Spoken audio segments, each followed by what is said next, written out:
Hi, and welcome to the Payment Strategy Show. I'm Becky Kopplin, VP of Payments at Rainforest. We help software platforms embed payment processing into their core product to grow revenue and improve customer retention. And I'm very excited today to have with me Emily Tsitrian, who is the co founder and CEO of Yeeld. Yeeld is a payment technology and advisory firm that specializes in helping customers integrate payment solutions and surcharge compliantly. That word is important to today's show, especially. But Emily, thank you so much for joining me. It's really great to be here. Excited for this conversation. Very topical. Yeah, it's come up a lot for us as well. I'm going to start with my favorite question and my hypothesis. Then I've brought this up on the show before, but I have this theory that no one gets into payments on purpose, and once you're here, you can't leave.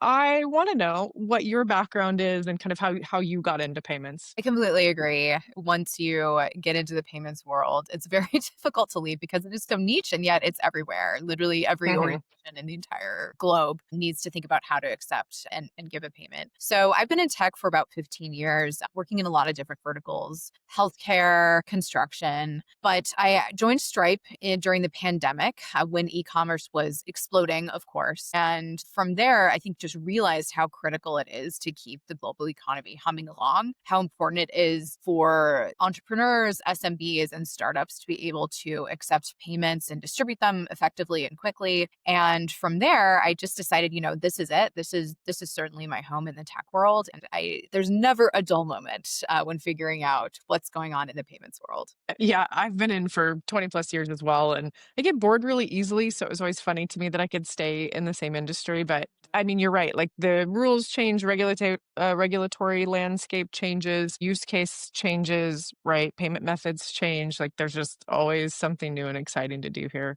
I love it. So I guess I'm curious, because surcharging, we were talking like payments is niche, right? And even more niche than that would be surcharging within that. Like what got you excited and sparked your interest in surcharging specifically?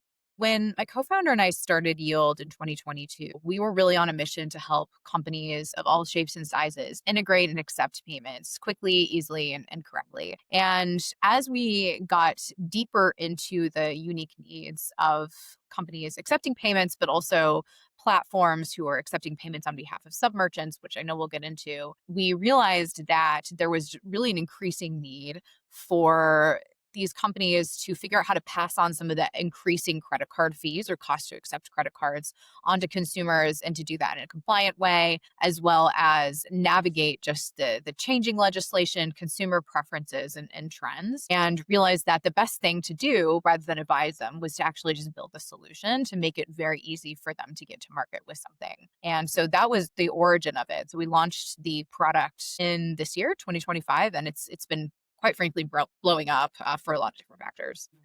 Yeah, and it's easy to see why. There's so much confusion around surcharging and how to do it compliantly that building a solution around it seems like a really smart step. But it seems like even among people who I know have been in the industry for years, there's still a lot of confusion and misunderstanding.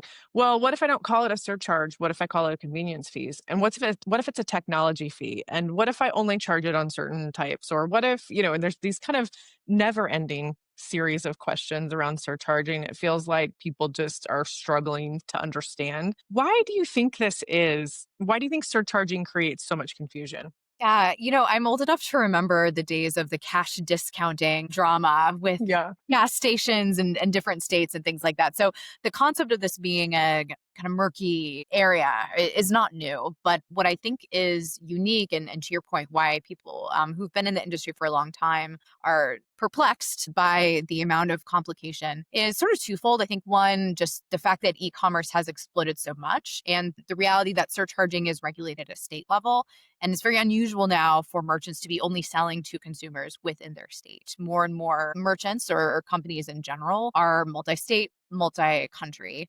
And so the reality of that has made it so that keeping up with the trends has gotten more complicated. The second is the fact that more and more businesses are accepting payments not just through their bank, but through their SaaS platform that's already powering their business. And so SaaS platforms like thinking of MindBody, Shopify, Toast, those those platforms are now where an increasing number of SMBs, mid-market, or even larger companies are accepting payments. And so you've inherently got this complexity of what does that mean when you're moving funds around, when you're in a marketplace scenario. And it's just not straightforward at all. And that makes sense. It feels like, at least from my perspective, and it feels like anybody that listens to this either could think of a lot of times where they've seen surcharging out in the wild not being done correctly. And I think we see a lot of rampant kind of misuse of surcharging. With that in mind, like what are the real consequences for not getting surcharging right? Because I think you could look at the market from the outside and go, it's kind of a wild, wild west, and people can do whatever they want. And we definitely do see some market segments doing whatever they want, but there are rules and there are requirements, and I'm assuming there are consequences. So, what would people be looking at for consequences? Certainly. So surcharging is regulated, at least in part, at the federal level, at the state level, the province level for Canada, the card network level. So we're talking about the four major ones, of course, in the United States, as well as at the acquirer and processor level. So as somebody who's trying to surcharge, you're essentially trying to make a educated decision about how to do it while satisfying all of those different levels of enforcement. And then last but not least, certainly not least, is the cardholder themselves, their experience, their satisfaction, and their increasing knowledge about may or may not be compliant in their particular state. And so the consequences of getting it wrong, violating something as fundamental as not surcharging for debit cards, that can have enormous consequences, up to fines from Visa, MasterCard, and the other networks, potentially not even be able to accept Visa and MasterCard. That's obviously would be devastating for businesses. But also, if they're doing it incorrectly at a state level, facing the ire of the particular attorney general in that state, cardholder class action lawsuits, I think are going to become more prevalent. And then also just reputation. I'm starting to see a lot more of name and shame on things like LinkedIn when cardholders are realizing they've been incorrectly charged a surcharge and leaving negative reviews, blasting out on X, tagging in Visa. Those can have immense reputational damage that's very hard to rebuild. So the consequences are pretty severe of not getting it right. Yeah, I never even imagined the reputational risk, but that makes a lot of sense. I think from the card brands, at least from what I understand, Visa is maybe the most aggressive here. Would you agree with that? And then maybe a follow-up question, are there particular states that are more aggressive at enforcement than others? I would agree. Visa tends to be the thought leader as far as surcharging compliance. Visa does have secret shoppers that will go around and identify situations where merchants are not surcharging correctly, and that can have very devastating consequences. Big investigations involving their processor. It's not pretty. So you're absolutely right. Visa is the most aggressive of all the networks, but also tends to be at the forefront of the thought leadership around this. So we all know that there are certain states that are more litigious than others. As a former resident of both California and the state of New York, you both have savvy cardholders as well as attorneys general who tend to really like to make big cases of highlighting businesses that are not doing things in the best interest of their citizens or within the spirit of the law. So there are a number of states that are kind of gray as far as whether or not surcharging is compliant. And so one of the things that we do is when there's a situation where you have a state it's sort of legally ambiguous, we help merchants make the best decision for themselves given the risk, the profile of their cardholders, and kind of the exposure that they would have. Yeah, and that's a good point because as much as there are some real clear rules, in some states, some of that is fairly murky, or there's scenarios where it's not clearly defined. And so, what you are recommending, or maybe tell me more about how you help merchants or businesses kind of be aware of whether they should or shouldn't, and kind of pros and cons of each approach. That's absolutely right. So certain states have mandates about what actually needs to be in the disclosure during checkout, whether or not dual pricing is required, essentially, exposing here's the all-in credit card price, here's your cash discount or bank transfer or debit as it were price. And others are more loose and just say, it just has to be fully disclosed at checkout, on receipts, on invoices.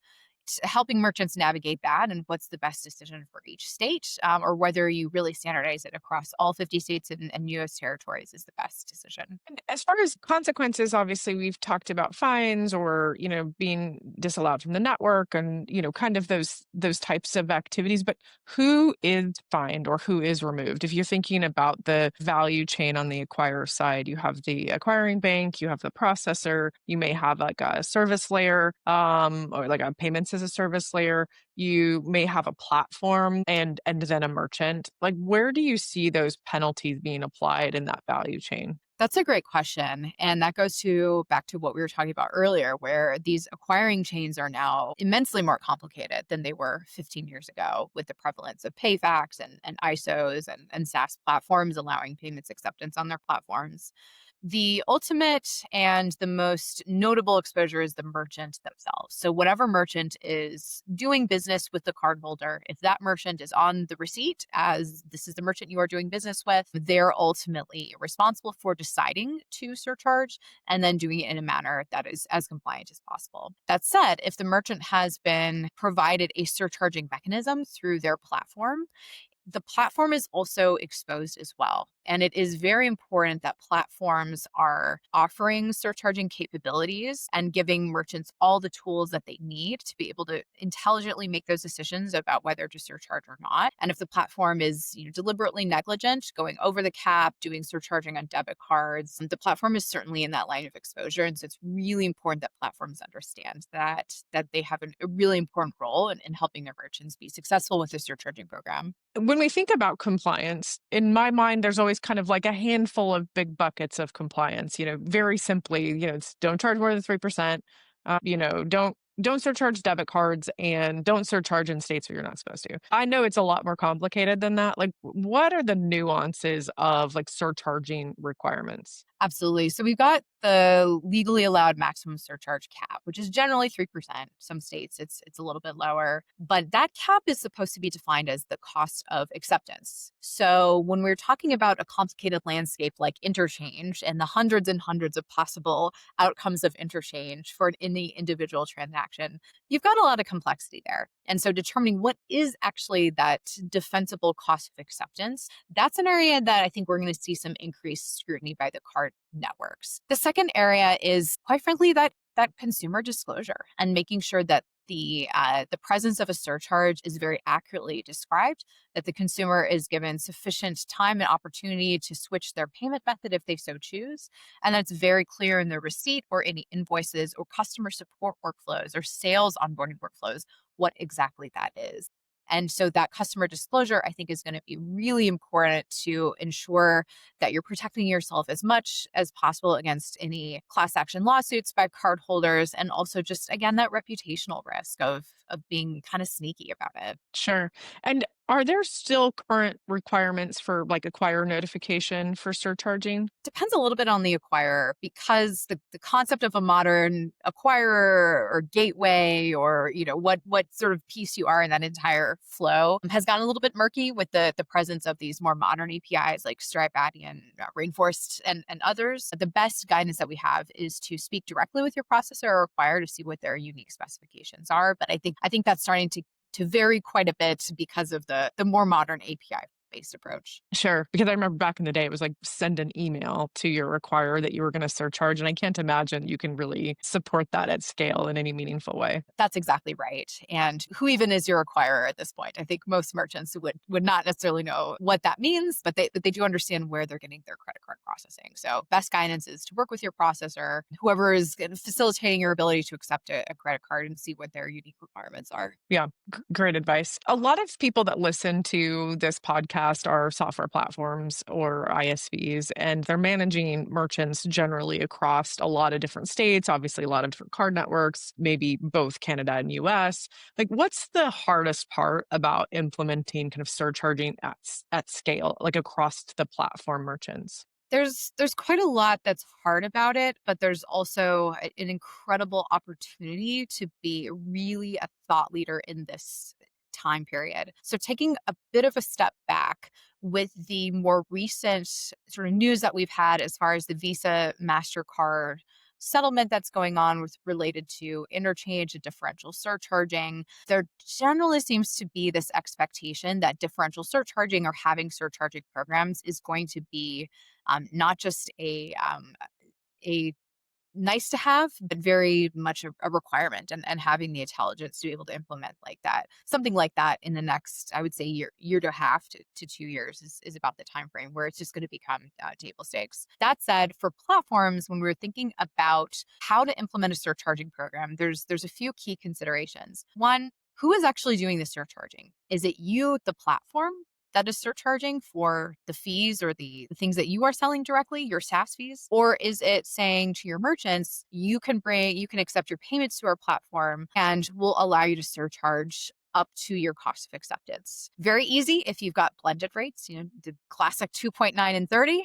You can surcharge up to that amount in most states. But if you've got something like network cost pass through, where you've got variable interchange, or you've got something blended that's a little bit lower than that, as many do, as they're getting into more enterprise deal cycles, you want to be a little bit thoughtful about what you're legally permitted to surcharge. You also, if you are owning that checkout experience for the cardholder, you need to think about where your merchants are doing business and taking as much ownership of that disclosure and off-ramp options as possible. Your merchants will be really relying on you to keep that very much in mind. And then also facilitating your sales, marketing, and operations team as far as how to sell surcharging.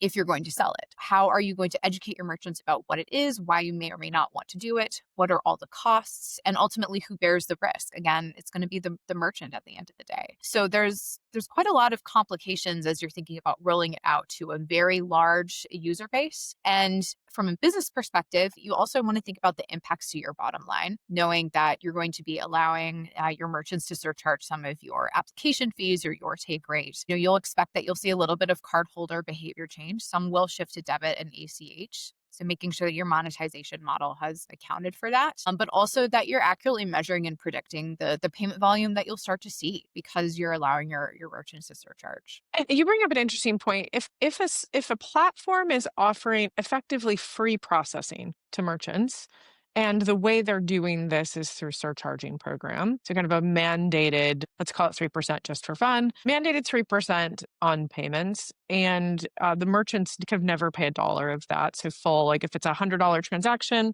the cardholder is billed $103. The merchant is always deposited $100. How does that get treated with regard to surcharging rules? Ooh, that's an interesting one because that's like a complete wraparound of Yeah. the entire flow.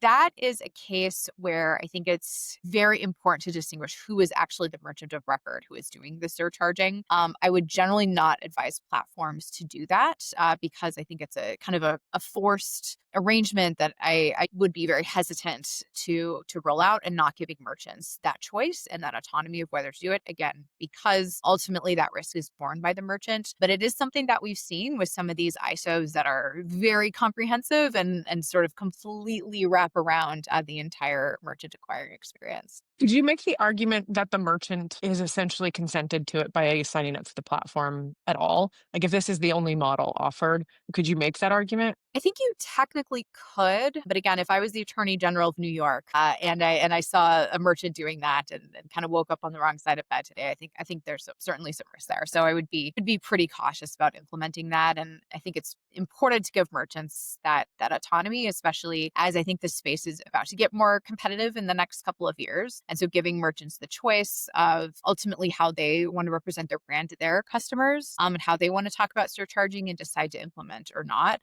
I think those will be the SaaS platforms that are ultimately going to come out to be the winners in this space in the next couple of years. Yeah, absolutely. And we've mentioned a couple states, California and New York, a few times. And California obviously has their Honest Pricing Act. And then I think Oklahoma has made some changes recently. And it kind of feels like this is kind of an ever evolving. Like today, here's the rules in these states. Like tomorrow, maybe the rules in that state is different. Like how do companies stay on top of this? How do platforms, merchants like keep abreast of what's happening in regulatory changes? Absolutely. So, our recommendation is going to be to work with a platform that has surcharging compliance or surcharging technology that's designed for some compliance baked in, as well as just a plethora of education and facilitation to make that as easy as possible.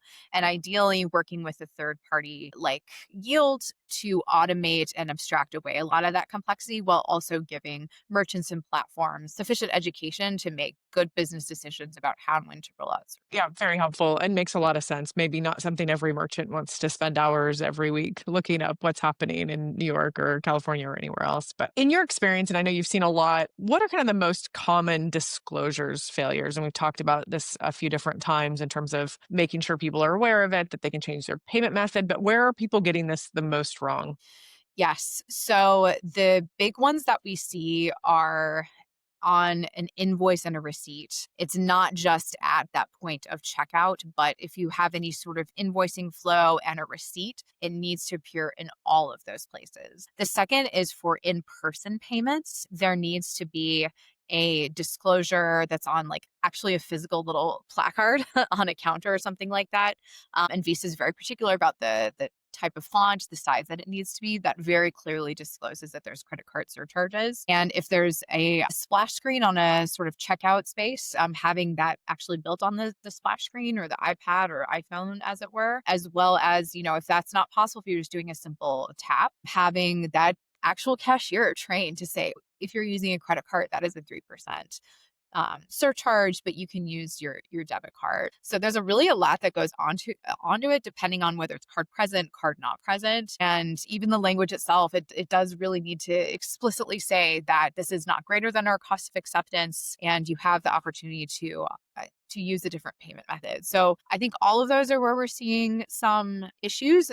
Cardholder complaints, the card networks coming down pretty hard on merchants that are getting that wrong. And then just frankly, the customer experience, that does matter in terms of being able to get customers that trust you, that you're telling them all of the fees that are associated with that purchase. Yeah, disclosure, transparency, trust, like that makes a lot of sense. I know we've focused mostly on card and for obvious reasons, right now the card brand networks are the ones with a lot of those rules. And I think a lot of state rules apply specifically to cards. But are there any rules to surcharging ACH? Like, is it just I can do whatever I want in terms of surcharging ACH? Yeah, surcharging on ACH and debit is very strictly prohibited. Debit is really bad. If you surcharge on debit, you're going to have some major issues there. If we're getting into the world of convenience fees, that's a little bit different, right? So we've both probably purchased tickets on these ticketing websites and seen that oh man, $8 a ticket convenience fee, and then it's equally applied to all payment methods. So you can do that if it is equally applied to all payment methods and it's not a percentage, but it's a flat rate. Now, I think we're going to start to see some enforcement of that, though, as well, because technically the convenience fee is supposed to be because this is a convenient way to pay. So in the case of tickets, it's convenient to not have to go to a box office and to be able to do it online. How long will that hold up, considering that most people now purchase tickets or similar things online? Not sure, but I think we'll start to see a little bit of a crackdown on that as well. And you think that'll come from the state level, or do you think that'll come from card brand level? I actually think that one might be either state or even federal, and Okay. just fed up consumers getting together and saying we need to pass some sort of legislation. This is getting a little bit out of hand. Yeah, makes sense. So at the top of our discussion, we were talking about the ever evolving nature of payments and certainly, digital wallets, real-time payments, kind of AI driven everything.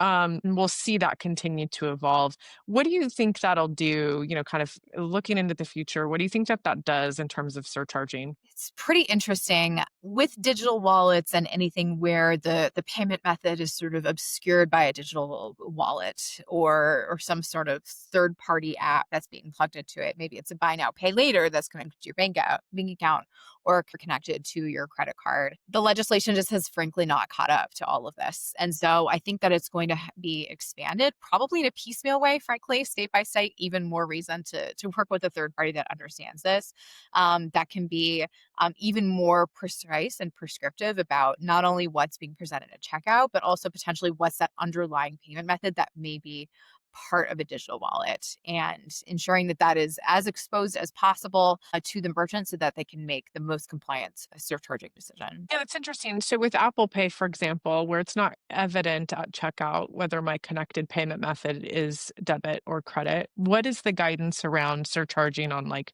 an Apple Pay transaction specifically?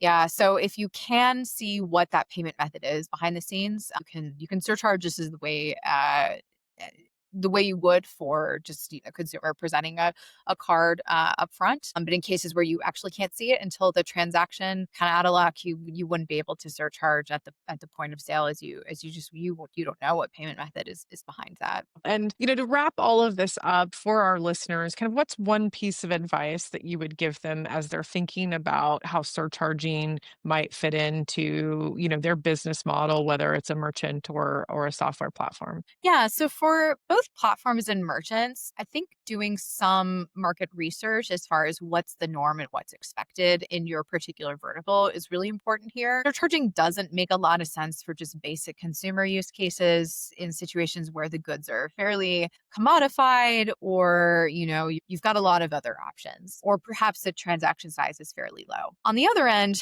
we've got more specialized verticals like accounting or home services, or high dollar value purchases of really expensive bottles of wine. Surcharging probably makes a little bit more sense in those verticals. What you're buying, you've got a high intent to buy.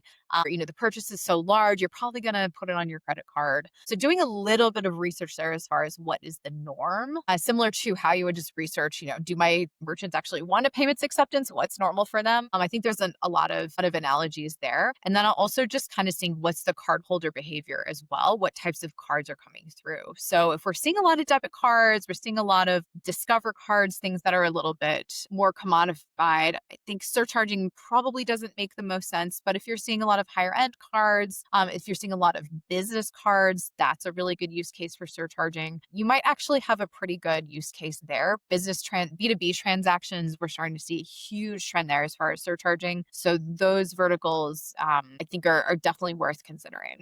Well, thank you so much for your time today. I've really enjoyed the conversation, and I think our listeners are going to find a lot of value in this. But thank you so much. Absolutely. It was a great chat.